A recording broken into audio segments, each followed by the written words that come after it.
Okay, Lexus has a muffler with butterfly valve inside. The bearings on the butterfly shafts are called muffler bearings. Oh, I think he's serious about this. Okay, all right, this is what I wanted. An explanation on it. All right, let me read this slow. Northern Grit. Thanks, buddy, for Lexus has a muffler with butterfly valves inside. The bearings on the butterfly shafts are called muffler bearings, but are not sold separately. That's the thing, guys. All right, so we can stop joking like that's not a thing. This is a thing. Northern Grit. Thank you.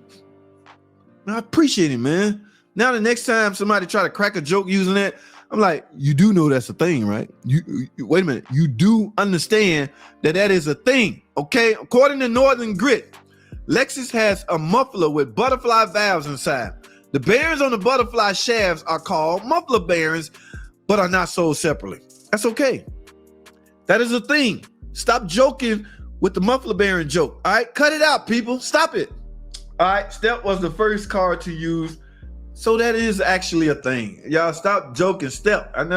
Step. That's an old Chrysler product, ain't it?